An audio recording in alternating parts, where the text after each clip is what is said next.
할렐루야, 복된 주일입니다. 오늘도 이 자리에 함께 예배드리는 여러분 모두에게, 그리고 유튜브를 통해서 이 말씀을 접하고 예배하는 여러분 모두에게 하나님의 크신 사랑과 특별히 말씀의 은혜가 함께 하시기를 축복합니다.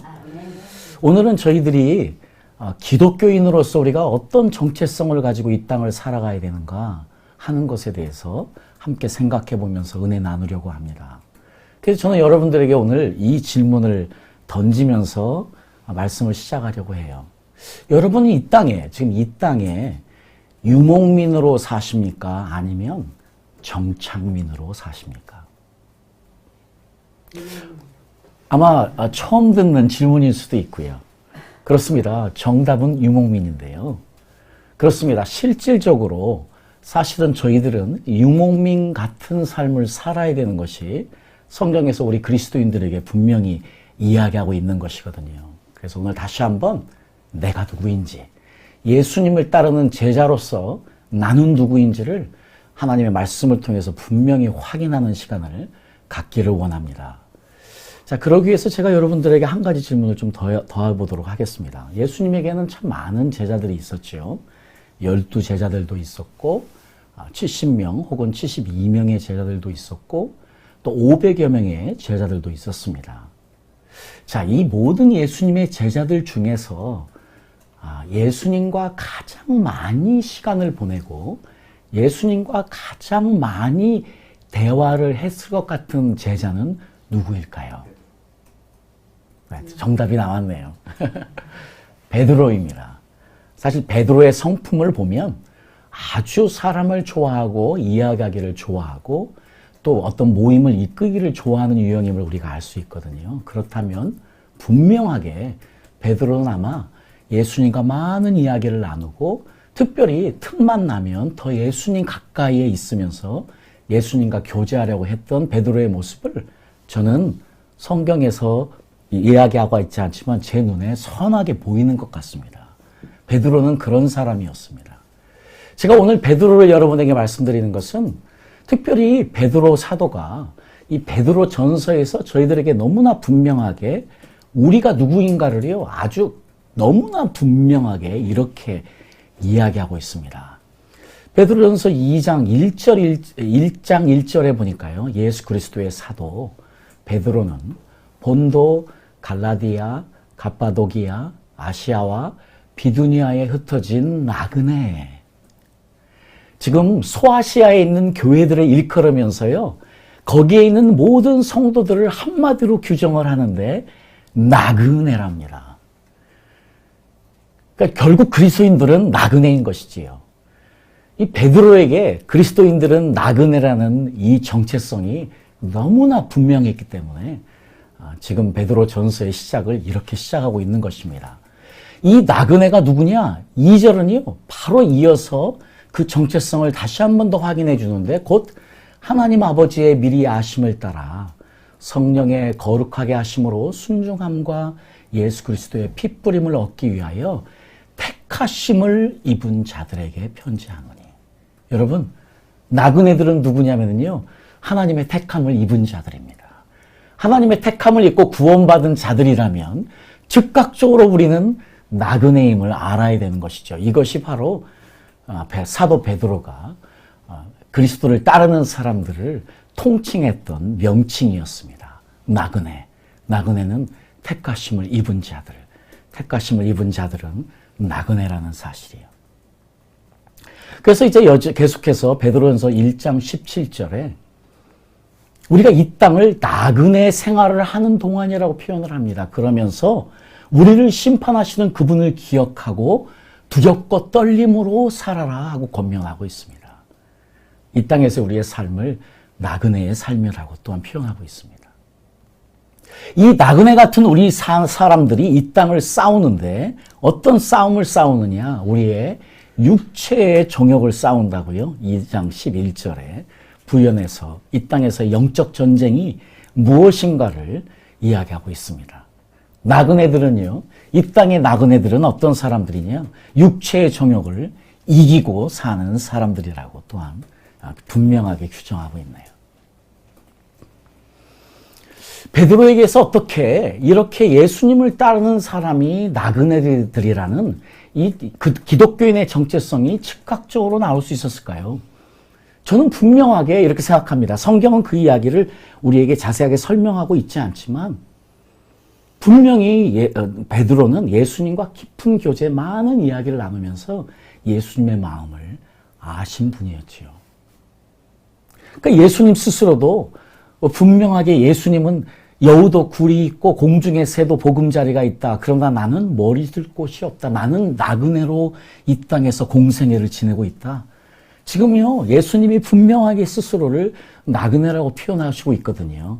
한 율법학자가 예수님께 와서 선생님이 어디로 가든지 따르겠습니까? 할 때에 그래 나를 따르려느냐? 근데 나는 정처 없이 이 땅을 살아가는 나그네야 하고 스스로를 지금 소개하고 있거든요. 아마 이 예수님의 이 영성을 정확하게 받고 알고 있던 베드로가 우리 모두를 나그네라고 이야기하는 것이 전혀 이상한 일이 아니죠. 사실 이 일은 히브리서 기자도 역시 그리스도의 정체성을 동일하게 설명해주고 있습니다. 히브리서 11장 9절에도요. 지금 아브라함의 이야기를 하면서요. 믿음으로 그는 아브라함은 약속받은 낯선 땅으로 가서 같은 약속을 받은 이삭과 야곱과 함께 나그네처럼 천막 생활을 하였다.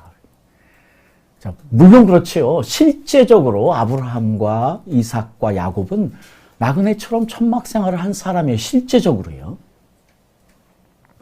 그런데 히브리서가 계속해서 히브리서 11장 13절에 그들의 삶을 그래서 나그네로 이렇게 규정합니다.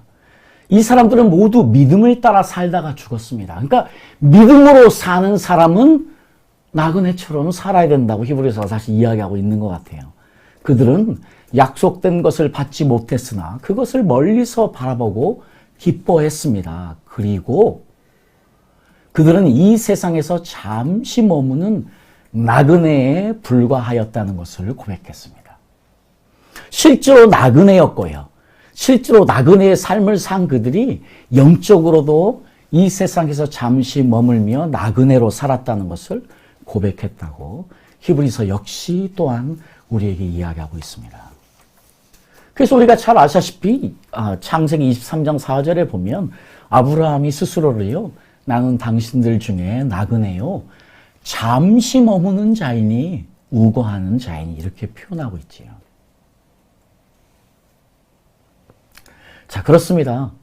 지금 이 아브라함은요. 그 본토 친척 아비집을 떠나서 일생을 나그네로 산 사람이기 때문에 너무나 분명한 고백인 것 같습니다. 자, 그런데요. 이 놀라운 우리 그리스도인들의 정체성이 어디에서도 한 번 더 확인되냐면 하나님께서 지금 이스라엘 백성들을 지금 약속의 땅에 보내시고 나서 지금 약속의 땅에 보내시려고 하시면서 명령하신 것이 이것이에요. 토지를 영영히 팔지 말 것은 토지는 다 내 것입니다. 지금 하나님께서요, 약속의 땅에 보내실 거예요. 그리고 이제 약속의 땅에 지금 땅을 갖게 하실 거예요. 그래서 정착하게 하실 거예요. 하나님은 지금 정착시키려는 정착 문화로 그 약속의 땅으로 이스라엘 백성들을 보내시면서 지금 이스라엘 백성들에게 너는 누군지를 이야기하는데 뭐라고 하십니까? 너희는 나그네요. 잠시 우거하는 자, 잠시 머무는 자로서 나와 함께 있느니라.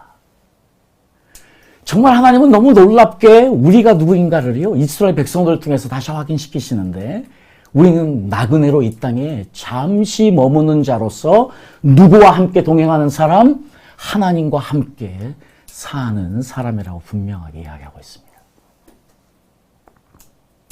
이 영성을 절대 잊지 않고 있던 한 분이 있었어요. 그분이 누구냐? 다윗입니다. 우리가 잘 알고 있는 다윗은요, 그 왕궁에 살았던 다윗이에요. 너무나 훌륭한 자기 집을 가지고 잘 정착해서 살았던 이 다윗이요, 스스로를 이렇게 고백합니다. 역대상 29장 19절에 보니까 우리가 우리 열조와 다름이 없이 나그네와 우거한 자라. 이 세상의 나그네로 잠시 머물다 간 자라고 스스로를 표현하고 있습니다. 이 말씀을 시편 39편에요. 이렇게 시를 지어서 또한 이야기하고 있습니다. 여호와여 나의 기도를 들으시고 나의 부르짖음에 귀를 기울이소서. 내가 울부짖을 때 나의 눈물을 외면하지 마소서. 나의 모든 조상들처럼 나는 잠시, 여기서도 너무 중요한 표현을 씁니다. 주와 함께 있는. 나는 잠시 주와 함께 있는 나그네에 불과합니다. 대저 나는 주께 객이 되고 거류자가 됨이 나의 모든 열조 같으니이다. 지금 다윗은요, 너무나 분명하게 하나님의 뜻을 알고 그 하나님 뜻대로 이 땅을 나그네처럼 잠시 머군 자로 살면서 주님과 함께 동행한 사람임이 너무나 분명합니다. 이러한 놀라운 고백을 할 수 있는 다윗이었기에, 이 땅을 나그네처럼 살 수 있었기에 우리가 너무 잘 아시다시피요, 다윗은 왕권에 대한 욕심이 전혀 없었습니다. 그래서요, 아무리 어려운 상황에서도 자기가 가진 것을 기꺼이 놓을 수 있는 사람이었어요. 권력에 대한 어떠한 욕심도 가지고 있지 않았다는 것을 우리는 다윗의 이야기를 통해서 너무 잘 압니다. 반면에 이 땅에 나그네로 살지 않고 이 땅에 정착해서 가진 것을 누리려고, 자기에게 가진 권력을 가지고 끝까지 누리려고 했던 그 욕심으로 자기를 죽이지 못한 사울은요, 결국은 죽는 자가 됩니다. 사울왕과 다윗왕의 가장 큰 비교는 결국 가진 것을 놓을 준비를 가지고 사느냐 아느냐의 문제였던 것을 우리는 성경을 통해서 알 수 있는 것처럼요, 놀랍지 않습니다. 다윗이 그 많은 어려움 가운데 자기 아들에게 쫓겨서 자기의 모든 것을 잃을 그 상황에서도요, 그것을 집착하지 않습니다. 가진 것을 집착하지 않습니다. 기꺼이 놓을 자세를 가지고 승리하는, 정말 나그네의 삶을 살며 승리한 다윗의 모습을 우리가 이미 알지 않습니까? 그래서 성경에서 가장 위대한 지도자라고 불릴 수 있는 사람, 바로 다윗왕이었던 것이지요. 무엇이 다윗왕을 그렇게 위대하게 했습니까? 나그네 같은 삶을 산 것입니다. 떠날 준비를 하고 산 것이지요. 가진 것을 집착하지 않는 삶을 산 것이지요. 이것이 하나님의 마음이었거든요. 그래서 사실은 사무엘하 7장에 보면 이 하나님의 마음이 이렇게 너무나 잘 집약이 돼 있어요. 다윗이 성전을 하나님을 위해서 너무 짓고 싶은 거예요. 자기 스스로가 이제 더 이상 장막을 벗어나서 집을 살고 있는 것이 너무 죄송해서 하나님을 위해서 집을 짓기 원했을 때 하나님께서 나단 선지자를 통해서 이렇게 이야기하십니다. 빨간 걸로 친 거죠. 읽을게요. 나는, 하나님의 말씀입니다. 나는 이스라엘 백성을 이집트에서 인도해낸 날부터 지금까지 성전에 있어 본 적이 없고 이리저리 옮겨 다니면서 천막을 내 거처로 삼아왔다. 내가 이스라엘 백성과 함께 어느 곳으로 옮겨 다니든지 나는 내 백성의 목자들인 이스라엘 지도자들에게 어째서 나에게 백향목 선전을 지어주지 않느냐고 말한 적이 없다. 자, 제가 그냥 패러프레이즈 해보겠습니다. 아니, 내가 너에게 언제 나를 위해서 집을 지으라고 그랬어. 나는 너희와 함께 이리저리 옮겨다니며 천막 생활을 하던 그때가 너무 좋았어. 왜 나를 한 곳에 묶어두려고 하니? 마치 이렇게 말씀하시는 것 같지 않습니까? 그런데 하나님도 아셨어요. 하나님도 이미 이 정착 문화권에, 소위 말하는 이제 농경 문화권에, 정착 문화가 위주가 된 약속의 땅에서 살아야만 하는 이스라엘 백성들의 문화적인 상황을 아셨어요. 그래서 10절에 이렇게 이야기합니다. 내가 내 백성 이스라엘을 위해 정착지를 마련해 주었으므로 그들이 다시는 옮겨 다니지 않아도 될 것이다. 지금 성경의 모든 흐름들을 보면은요, 이렇습니다. 이것이 하나님의 마음이에요. 이것이 우리를 향한 하나님의 마음이고요. 이것을 정확하게 알았던 아브라함과 이삭과 야곱이 스스로를 나그네라고 표현합니다. 다윗이 스스로를 나그네라고 표현합니다. 하나님께서 이스라엘을 나그네야 하라고 아주 규정을 합니다. 너희는 나그네야. 이 땅을 나와 함께 살아가는 나그네야. 이야기하는 것이 전혀 이상한 일이 아니죠. 자, 근데 하나님이 아셨어요. 이 정착지에 보내셨을 때에 어떤 일이 일어날지를 이미 아시고 하나님은 여러 말씀들을 통해서 이미 경고를 하셨지요. 그래서 이제 정착한 이스라엘 사람들이 사실은 실제적으로 겪는 영적인 싸움이 무엇인가를 우리가 살펴보는 것이요. 오늘 지금 하나님께서 나그네로 부름받은 나에게 무슨 말씀을 하시는지를 우리가 알 수 있기 때문에 오늘 이것을 한번 더 확인해 보면서 마무리하려고 합니다. 자, 지금 이제 정착한 삶을 사는 이스라엘 사람들. 이들이 지금 싸우고 있는 싸움이 어떤 싸움인지를 하나님은 처음부터 너무 알았기 때문에요. 제일 먼저 출애굽기의 신명기서 7장, 12장, 16장 말씀에 너는 이제 들어가면 거기 있는 가나안 사람들을 다 진멸하라. 다 죽여서 없애라 이야기하신 것이지요. 사실 서양의 그리스도인들은 이 이야기를 들으면 다 하나님께서 너무하신 것이 아니냐 하고요. 구약을 그래서 싫어해요. 그게 사실은 서양의 많은 기독교인들이 구약을 그렇게 좋아하지 않아요. 신약을 좋아합니다. 이런 이야기들이 나오지 않으니까요. 하나님께서 왜 그들을 죽이라고 했을까요? 하나님은 지금 그들을 죽여야만 했어요. 왜냐하면 그들은 정착해서 사는, 그래서 농업을 위주로 해서 사는, 그래서 농업의 신인 바알과 아스타롯을 믿는 자들이었어요. 하나님이 지금 그들을 다 진멸하라고 하는 것은요, 사람을 죽이라는 것이 아니었어요. 그들이 가지고 있는 그 영향력, 그 문화로부터 너희를 지키고 보호하기 위해서 너희는 그들을 다 죽여야 돼. 그래서 너희들은 절대 그 영향력 아래 있으면 안 돼. 너희들은 절대로 내가 정착지에 보내서 정착하게 살지만 정착 문화의 영향을 받아서 살면 죽어 하는 이야기예요. 그래서 다 죽이라는 것이었어요.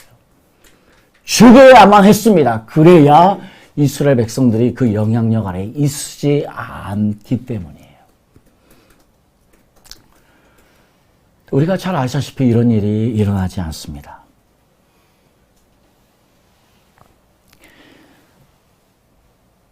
자, 하나님께서 지금 이스라엘 백성들을 약속의 땅에 보내실 때 거기는 누가 살았냐면 가나안 사람들이 살았습니다. 이들의 주요한 삶의 행태는 농업이었습니다. 농경국가였습니다. 자, 농경국가의 신이 바로 우리가 잘 알고 있는 바알과 아스타롯이에요. 바알은 남자신, 아스타롯은 여신. 자, 이 아스타롯의 신은 이스라엘에게 계속해서 많은 신상들을 가지고 이스라엘 백성들이 있었던 것을 우리가 잘 알지 않습니까? 이 바알이라는 뜻은 주인, 소유주라는 뜻이지요. 한마디로 땅을 소유하고 땅을 가지고 땅을 축복하는 풍요의 신이라는 것이지요. 바로 아스타롯은 이 바알의 배우자이고요. 그래서 이 바알을 믿는 사람들은 이렇게 믿었어요. 이 바알과 아스타롯이 관계를 맺어서 성적인 결합을 하면 그 결합을 통해서 무엇이 임하느냐? 비가 내리고 풍요가 임한다는 것이에요. 이것을 믿었기 때문에 이것을 믿는 사람들은 특별히 그 날을 기념하기 위해서 성전에 모여서 계속해서 난잡한 성생활을 한 거예요. 그것이 바알 신앙이에요. 그들이 믿었던 것이 바로 바알, 농업의 농경신입니다. 농경신은 다른 말로 하면 정착신입니다. 자, 그런데 안타깝게도 이스라엘 백성들이 이것을 하지 못하지요. 자, 어떤 이유일까요? 한번 곰곰이 생각해 보십시오. 여러분 보십시오. 사사기 1장 19절에 보면 유다지파가 지금 자기의 땅을 가지러 갔어요. 유다지파가 골짜기에 가나안 족속을 쫓아내지 못했다. 지금 각 12지파, 11지파들이 자기의 땅을 지금 다 가졌는데요. 사사기 1장에 보니까 지금 다 가나안 족속을 쫓아내지 못했다. 여부스 족속을 쫓아내지 못했다. 27절, 29절, 30절 지금 계속해서 가나안 족속을 쫓아내지 못했다. 34절에 가니까요. 이 오히려 단지파는요. 자기의 땅을 쫓겨나 버렸어요. 아모리 족속에게. 이런 일이 지금 일어나고 있습니다. 왜 이런 일이 일어날까요? 다 없애지 못한 거예요. 왜 없애지 못했을까요? 하나님께서 분명히 사사기에도 2장 2절에 보면은요. 이렇게 분명히 말씀하셨죠. 너희는 이 땅의 주민과 언약을 맺지 말며 그들의 제단들을 헐라하였거늘 너희가 내 목소리를 듣지 아니하였으니 어찌하여 그리하였느냐. 왜 내 말대로 그들을 다 죽이지 못하였느냐. 자, 근데 여기에 대한 답이요. 바로 그 앞장인 1장 28절에 나와요. 이스라엘이 강성한 후에야 가나안 족속에게 노역을 시켰고 다 쫓아내지 아니하였더라. 지금 왜 그랬냐면요. 자신들의 편의를 위해서예요. 지금 왜 하나님의 말씀에 순종하지 않았냐면 가서 지금요 계속 유목생활만 하다가 지금 농업을 어떻게 하는지 몰라요. 이들을 만약에 다 죽이면 어떻게 농사를 지을 거예요. 그리고 그들을 잘 이용하면, 그들을 종으로 잘 이용하면 얼마든지 더 좋은 일이 있을 수 있는데 하는 것 때문에 지금 노역 때문에 쫓아내지 못했다고 나와요. 결국은 자기들의 편의 때문에 쫓아내지 못한 것이거든요.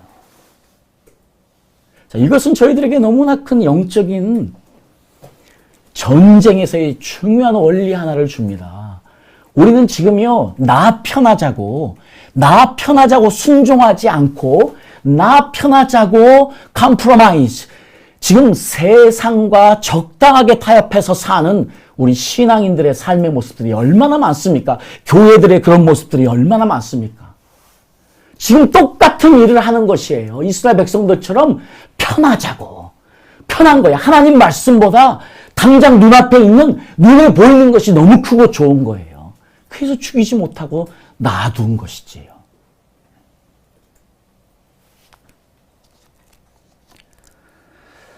자, 그러다 보니 나중에 이제 요셉 지파가요, 아주 강성해져서 요셉 지파도 나중에는 다 쫓아낼 수 있었는데도 그냥 놔둬요. 네, 이런 일들이 계속해서 사사기에 보면 있습니다. 그래서 이제 시간이 지나니까 지금 이스라엘과 가나안 사람들이 그냥 뒤섞여서 함께 살아가게 되는 것인데요. 자, 그렇다고 여러분들 이렇게 생각하시면 안 됩니다. 그러면 저들이 하나님을 버렸느냐? 아니에요.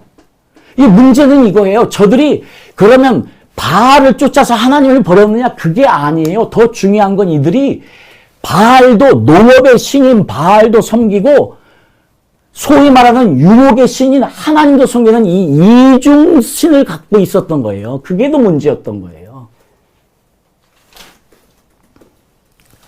그러니까 지금 예배도요, 하나님을 예배드리는 것과 바알 신전에 가서 예배드리는 것을 함께 한 거예요. 실제로 이 일을 가장 강력하게 이루려고 했던 것이 아방이에요. 아방이 했던 일이 바로 이 함께 가는 거예요. 어때? 좋잖아. 바알신도 섬기고 하나님도 섬기면 좋잖아. 하고 이 두 가지 신앙을 함께 놓고 이스라엘 백성들이 그 잘못을 저지른 것들이 바로 아방의 이야기거든요. 잘 아시다시피 사실은 아방의 아버지인 오므리가 엣바알, 그 당시에 엣바알이라고 바알의 제사장이었던 이 시돈의 왕과 아주 절친이었어요. 그래서 이 엣바알의 딸 이세벨을 데리고 오지 않습니까? 이세벨은요, 그 소위 말하는 제사장이었어요. 바알신을 섬기는. 그것을 너무 잘 알면서도 이 오므리가 며느리로 맡고 결국 그 영향력이 아합을 그렇게 만든 것이에요.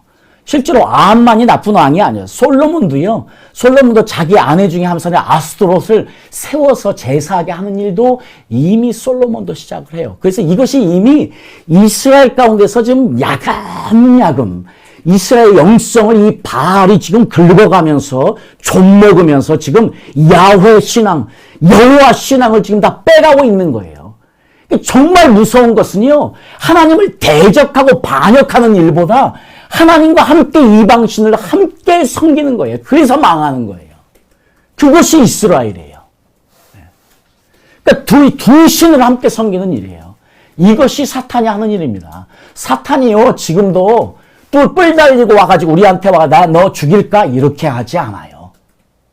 얼마나 좋습니까? 그런 영적 전쟁을 하면 이 더러운 것들, 이 악한 것들 무찌르면 되지요. 그렇게 오지 않습니다. 아주 교묘하게 아름다운 모습으로, 때로는 편안함의 모습으로, 편의를 위해서 다양한 모습으로 우리에게 접근합니다. 지금 이스라엘 백성들이 그렇게 당했던 것처럼요, 우리도 모르는 사이에 이 바알에게 넘어가서 이 영적 싸움에서 지금 지고 있는 우리의 모습일 수 있고요. 우리 교회의 모습들일 수도 있는 것이지요. 자, 그래서 엘리야가 이 싸움을 한 거예요. 그때 엘리야의 싸움이 그 어떤 싸움이 아니고요. 야, 이스라엘아 들어라. 하나님이면 하나님이고 바알이면 바알이지. 절대 두 신을 함께 섬길 수 없는 거야. 하고 지금 열왕기 상에서도 지금 하나님의 노를 바라는 걸 말씀하시면서요. 엘리야가 모든 백성에게 가까이 나아가 이르되 너희가 어느 때까지 둘 사이에서 머뭇머뭇하려느냐. 지금 이 일이에요. 언제까지 둘 사이에서 머뭇머뭇하려느냐. 바알이냐 야훼냐 하는 것이에요. 여호와가 만일 하나님이면 그를 따르고 바알이 만일 하나님이면 그를 따를지니라 하니 백성이 말 한마디도 대답하지 아니하는지라. 지금요 엘리야에게는요 너무나 분명한, 밑에 지금 한자로 제가 써놨지 않습니까? 반절 주님을 반대하는 거예요. 반절 주님은 절대 있을 수 없는 거예요. 엘리야가 지금 이 싸움을 하기 위해서 이 원래 천둥의 신이에요. 원래 바알은 천둥을 가져오는 천둥, 불의 신이에요. 그래서 지금 바알이 제일 잘하는 불로 표정을 가지고 하나님의 영광을 나타낸 것이 바로 갈멜산의 사건 아닙니까? 바알의 주특기를 가지고 바알을 지금 없애버린 거예요. 그것이 갈멜산의 역사예요.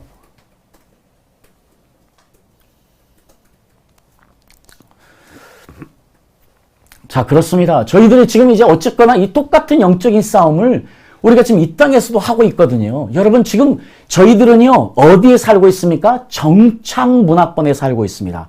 여러분, 제가 성경을 문화적으로 딱 정리한다면 성경은요, 유목문화 대 정착문화의 대결입니다. 이것은 구약부터 계속해서 흘러오는 거예요. 이것이 우리가 앞에 본 것처럼요, 이미 베드로 사도가 우리를 나그네라고 이야기하는 것처럼요, 이미 우리의 정체성은 무엇이냐? 우리의 정체성은 유목문화의 정체를 두고 있는 거예요. 떠남의 문화예요. 나그네의 문화예요.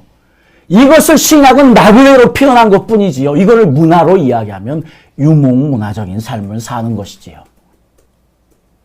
그런데 지금 정착문화권에 살는 우리 그리스도인들에게 이것은 그래서 엄청나게 중요한 메시지예요. 나는 지금 그때의 이스라엘 백성들처럼, 아방시대 때 그 이스라엘 백성들처럼 이 땅에 하나님 반하는 것이 아니야. 지금 이 땅에 우리는 이제 더 이상 농업이 아니니까 어떤 분들은 이렇게 이야기할 거예요. 우리가 지금 농사 짓고 살지 않으니까 그것이 무슨 상관이야?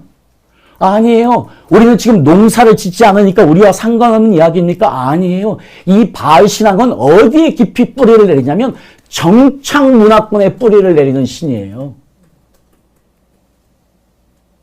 그러니까 지금 우리 그리스도인들에게서 이 땅을 당신은 정착민으로 사십니까? 유목민으로 사십니까? 이 질문은 너무나 성경적이에요. 당신은 지금 이 땅을 나그네로 사십니까? 아니면 마치 이 땅에서 영원히 살 것처럼 이 땅을 바라오며 이 땅을 소원하며 이 땅의 좋은 것들을 소원하며 살고 있습니까? 정착민으로요. 자, 그러면 어떤 분들은 그럴 거예요.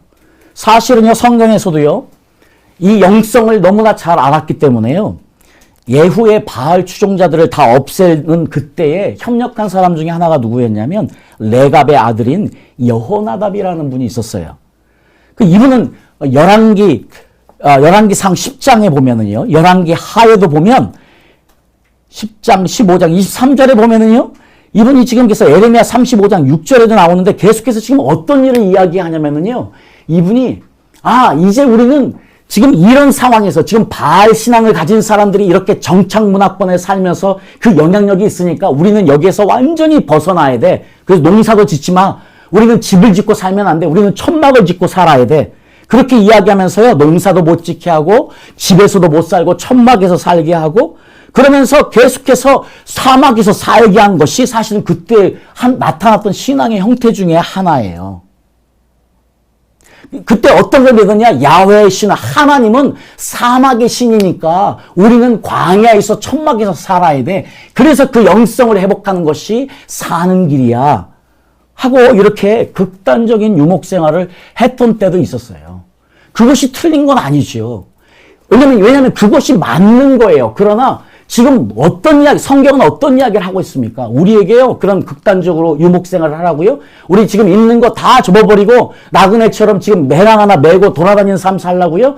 그게 아니지요. 지금 신약에서 왜 그 이야기를 나그네라는 단어로 지금 표현해서 이야기하고 있느냐? 이것은 바로 영성이에요. 우리가 가져야만 하는 영성이에요. 우리는 이 신학, 이 말씀, 나그네, 나는 누구냐? 나그네다 하는 것을 절대 잊으면 안 됩니다. 정착 문화권에 살지만 나그네처럼 언제든지 떠날 준비를 하고 사는 거예요. 나그네는 절대 쌓아놓지 않습니다. 나그네는 쌓아놓을 수가 없어요. 무거워서 이동할 수가 없기 때문에 나그네의 삶은 항상 가볍습니다. 지금 여러분은 무겁게 사십니까? 여러분 몇 년이나 집에 사셨습니까?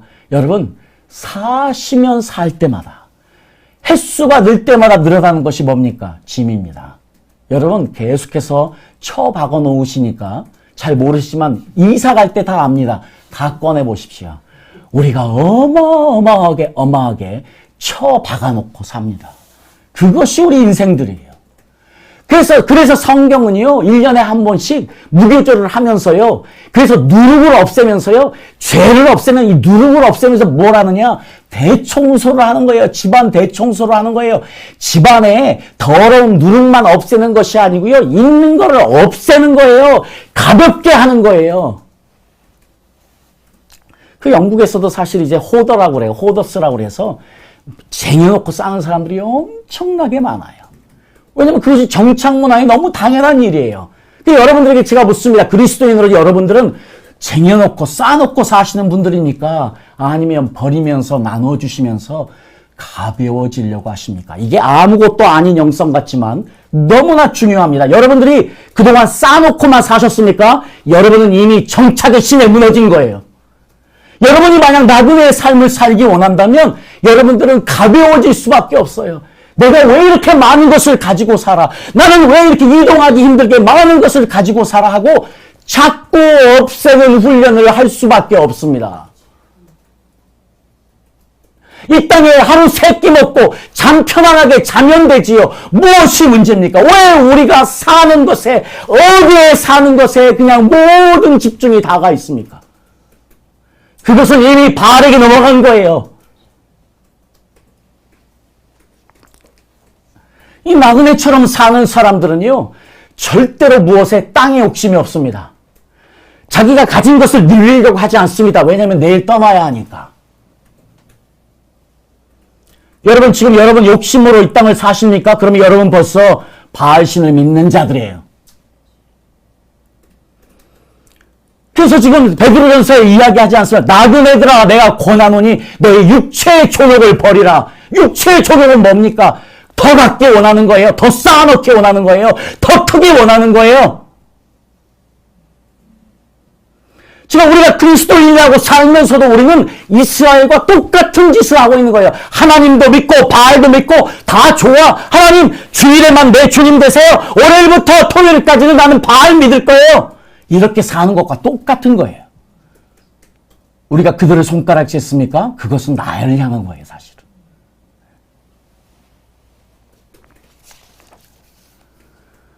그래서 사실 바알 종교는요, 오늘날 우리 주위에도 여전히 현존하고 있습니다. 사실, 그래서 제가 사진 하나 가져와 봤어요. 여러분 지금 여기 보이시는 이 황소. 여러분 황소는요, 바로 바알이에요. 그런데 지금 세계 4대 증권시장, 뭐 뉴욕에 가보십시오. 프랑크푸르트에 가보십시오. 다 이 황금 황소가 있습니다. 우리나라 증권거래소 앞에도 황소가 있어요. 이게 바알의 상징이에요. 이게 재물이에요. 지금 저희들이 더 이상 농사 짓지 않으니까 이게 우리와 상관없다. 아니에요. 이것이 바로 풍요의 신이에요.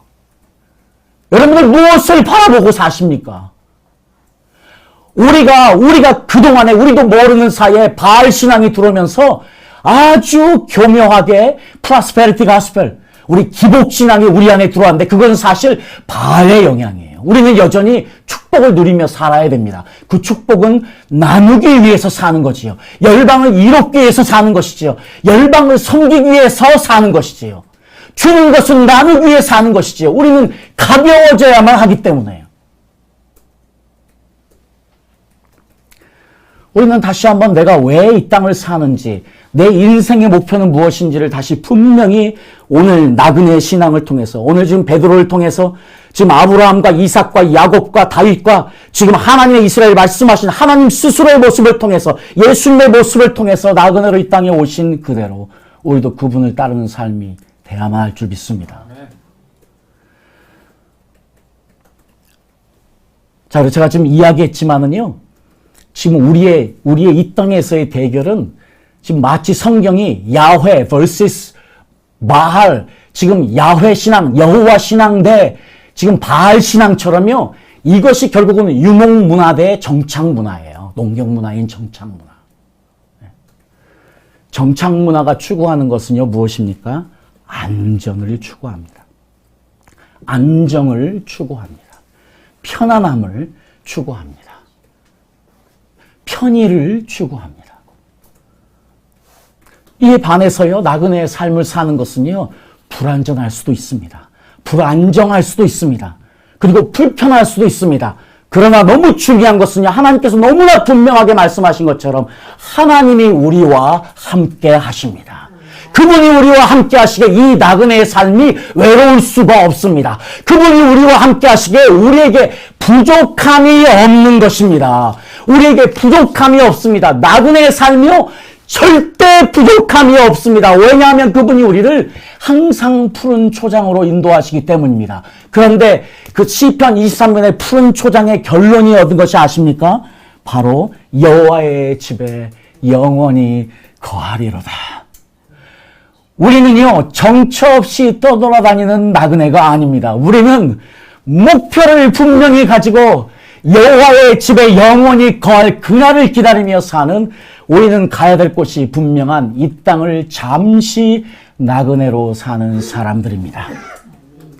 정착 문화에 휩쓸리지 마십시오. 바알에게 휩쓸리지 마십시오.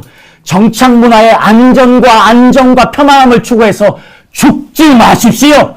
바알을 섬기지 마십시오. 오직 여호와만을 섬기십시오. 그분과 함께 나그네적인 삶을 살아서 이 땅을 승리해야 되겠습니다. 엘리야처럼 우리는 지금 이 세상의 바알 문화, 정착 문화의 중심에 살고 있습니다.